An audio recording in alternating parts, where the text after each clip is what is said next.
S'il y a bien un remède que la médecine n'a toujours pas trouvé, c'est comment guérir d'une rupture et renaître après une rupture. Et c'est de ça qu'on va parler aujourd'hui. Dans cette vidéo, je vais te dévoiler le guide complet en 6 étapes très simples que j'ai appliquées et que tu peux appliquer si tu es dans cette situation ou si tu connais quelqu'un qui l'est actuellement. Mais avant de commencer, si tu veux me soutenir, n'hésite pas à t'abonner, à liker cette vidéo et à commenter si elle t'a plu.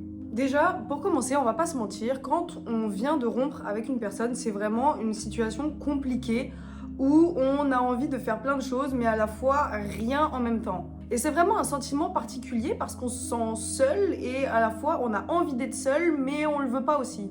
On a envie d'aller mieux et on a envie que ça aille vite, sauf que c'est pas possible. Mais j'ai pu identifier 6 phases non négociables si tu veux guérir de cette rupture. Ça a marché pour moi et ça a marché aussi pour les proches dans mon entourage. Déjà, la première phase, il faut que tu retrouves le calme.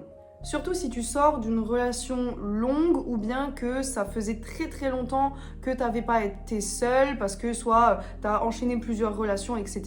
Mais en fait, retrouver le calme, concrètement, ça consiste en quoi? C'est arrêter les distractions.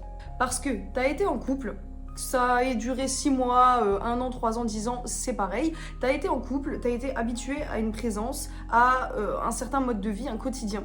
Donc, si tu veux aller de l'avant et commencer à faire de nouvelles actions et à vivre pour toi, d'abord, il faut que tu fasses table rase de tout et que tu retrouves le calme, zéro distraction. Mais alors concrètement, comment on fait ça? En fait, quand on se retrouve célibataire du jour au lendemain, on a tendance à vouloir sortir, aller voir ses amis en premier ou sa famille, essayer de se vider la tête en faisant plein de choses. Et bah c'est justement le piège dans lequel il faut pas tomber les premiers instants où tu viens de te séparer. Les premiers instants où tu viens de te séparer, il faut que tu acceptes que tes samedis soirs, tu vas les passer tout seul. Et oui, c'est pas facile. C'est pas facile de s'asseoir soi-même, avec soi-même, à une table ou dans son salon et de se dire là, je suis tout seul. Et en fait, pourquoi est-ce que c'est important que tu fasses ça? Parce que ça va t'amener à la phase 2. La deuxième phase, c'est que tu dois faire le point sur toi-même. Et en te retrouvant toute seule face à toi-même avec zéro distraction, ni ton téléphone, ni ta télé, ni tes amis, tu vas pouvoir vraiment réfléchir et laisser la place à tes pensées. Et je suis persuadée que tu vas te rendre compte que tu as énormément de choses à dire à ta conscience. Alors ça peut être des choses qui n'ont rien à voir entre elles. Au début, tu vas te questionner et te remettre en tête votre relation et c'est normal. Et ensuite, petit à petit, toutes ces pensées, elles vont t'amener vers d'autres sujets de pensée.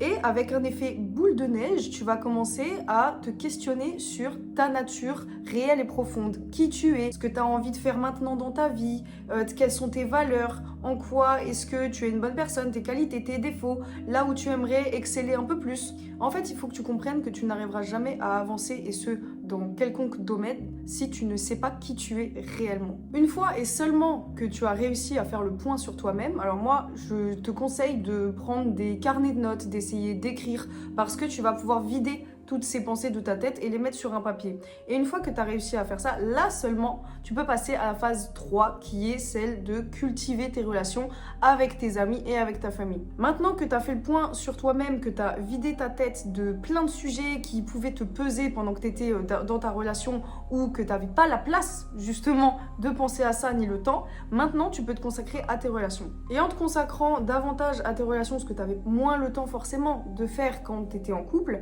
et ben tu vas te rendre compte de qui est réellement là pour toi dans ta vie et surtout quand tu en as le plus besoin. Alors peut-être qu'au début, il se peut que tu n'aies pas forcément envie de voir du monde, etc. Et c'est ok, on ne te demande pas de forcer le contact avec les gens, mais il ne faut pas que tu te renfermes, parce que là, tu vas tomber dans un piège très vite où tu vas te renfermer de plus en plus sur toi-même et tu vas devenir solitaire.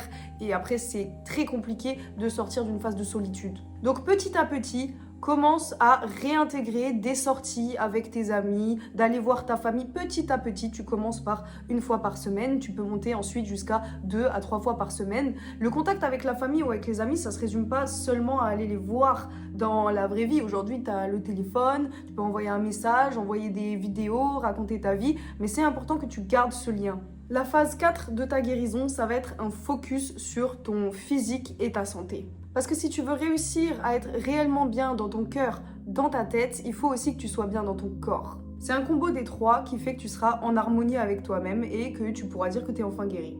Donc en simultané du travail que tu es en train de faire dans ta tête, tu vas faire un travail aussi sur ton corps, sur ta santé, c'est-à-dire comment est-ce que tu te perçois et que tu as envie d'être physiquement, mais aussi et surtout d'un point de vue santé intérieure. Tu vas commencer à faire le point un petit peu sur tes mauvaises habitudes. Moi, pour ma part, ça a été de me dire, ok, je fais pas assez de sport parce que j'avais pas forcément le temps entre le travail et puis ma vie de couple. Donc, j'ai pu me mettre à la course à pied et je courais à raison de 3 à 4 fois par semaine. Et pas forcément des grandes distances, mais au moins je me mettais en mouvement et j'ai commencé à me mettre en activité. Pareil au niveau de ma santé, j'ai fait un petit check-up d'où est-ce que j'en étais dans mes carences, etc. J'ai pris des vitamines pendant un certain temps et ensuite je me suis mis au collagène parce que j'avais envie d'avoir une belle peau et des beaux cheveux. La phase 5, moi je trouve que c'est une phase très compliquée parce que c'est celle où tu dois sortir de ta zone de confort. En fait, c'est prouvé scientifiquement que ce qui contribue au bonheur, c'est quand tu vas activer des zones du cerveau qui n'ont pas l'habitude d'être activées. Et comment est-ce que tu fais ça? C'est en testant de nouvelles choses et donc en sortant de ta zone de confort. Mais sortir de sa zone de confort, ça peut être des choses toutes bêtes. Moi, ce que je te conseille vraiment de faire, c'est de faire une petite liste de choses qui te permettraient de sortir de ta zone de confort. Je te partage la mienne que j'essaierai de mettre juste là et ça peut être des choses comme t'offrir un bouquet de fleurs, aller boire un café toute seule un dimanche matin, prendre un autre itinéraire pour aller au travail, aller manger au restaurant toute seule, aller te balader dans un nouveau parc, tester un nouveau livre ou tester une autre activité, une activité créative qui te faisait toujours plaisir mais que tu n'as jamais osé faire. Plein de petites choses qui te permettent de prendre soin de toi et de te retrouver toi-même. En fait, il faut arrêter de croire que tu as besoin de quelqu'un d'autre pour t'emmener faire un date, pour aller faire une activité ou pour tester une nouvelle chose. Donc fais-toi violence et sors de ta zone de confort. La 5e phase, c'est que tu dois changer ton environnement. Alors, soit tu peux passer par des méthodes très radicales, c'est-à-dire que tu vas carrément déménager. Donc ça, c'est une chose, mais je pense que tout le monde n'est pas prêt ou n'a pas le courage de faire ça. Mais moi, pour ma part, ce que j'ai fait, c'est que j'ai changé complètement ma déco intérieure. J'ai commencé à enlever tous les éléments de déco qu'il y avait avant et j'ai fait un reboot total. Donc, j'ai fait une déco qui m'appartenait à moi. Et en fait, c'est hyper important d'avoir un intérieur qui te plaît et dans lequel tu es vraiment à l'aise, où tu te dis, ouais, voilà, tous les soirs, je vais rentrer et c'est ma safe place. Parce que c'est dans cette safe place que tu vas pouvoir guérir et te remettre en question et commencer à réfléchir sur qui tu es, sur ta vie, etc. et que tu vas pouvoir avancer. Et la phase 7, c'est la dernière phase, c'est la phase de la guérison qui consiste tout simplement à reprendre toutes les phases qu'on a dit avant et à les cultiver, mais dans le temps. Dans la vie, il n'y a pas de secret. Si tu veux des résultats, il faut les tenir dans le temps. Ça suffit pas juste de prendre ces phases et de les faire une seule fois sur l'espace de 3 mois.